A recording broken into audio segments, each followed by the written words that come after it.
মামলা দিয়েছেন, এটি দুঃখজনক বিষয়। আপনাদেরকে বলতে চাই, আপনারা এই মামলা হামলা দিয়ে আমাদের কলম রুখতে পারবেন না। আপনারা কয়জন সাংবাদিককে মামলা দিবেন?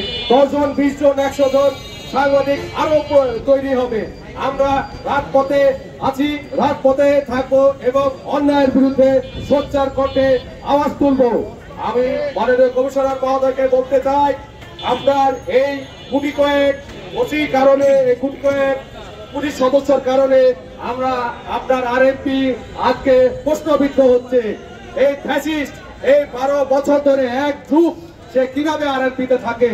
আপনি মাননীয় কমিশনার মহোদয়, আপনি রাশেদ আইন শৃঙ্খলার অভিভাবক, আপনি আপনার কাছে একটাই দাবি, আপনি এই সাংবাদিকদের নামে ভুয়া মামলা আপনি প্রত্যাহার করে দিবেন এবং এই ওসিকে প্রত্যাহার করবেন। যদি প্রত্যাহার করা না হয়, আমরা এর থেকে কঠোর কর্মসূচি আমরা পুলিশ কমিশনার অফিসের সামনে যে আমাদের জুলাইয়ের একটি স্তম্ভ আছে সেখান থেকে আমরা আন্দোলন শুরু করব এবং আমরা অবস্থান কর্মসূচি সহ স্মারকলিপি সহ যত রকম কঠোর কর্মসূচি আছে তত রকম কঠোর কর্মসূচি নিতে বাধ্য হব।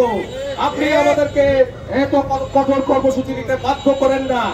আপনি বিচক্ষণ মানুষ, আপনার কাছে চাই আপনি দ্রুত এটি সমাধান করবেন। সর্বশেষে যারা রাজশাহী বরফ press club, Rajshahi online press club, Rajshahi সাংবাদিক সংস্থা এবং বিভাগীয় প্রেস ক্লাব সহ আমার যারা বিভিন্ন সংগঠনের এসছেন এবং সহকর্মী যারা এসছেন তাদেরকে ধন্যবাদ জানাই এই আন্দোলনকে বেগবান করার জন্য। এবং আমরা পরবর্তীতে এটি যদি না হয় আরো কঠোর কর্মসূচি দিব, সেখানেও আপনাদেরকে আমরা চাই এবং সেখানে আপনাদেরকে মাঠে আমরা চাই। এবং আমরা ধন্যবাদ আপনাদের সকলকে এই মানববন্ধনে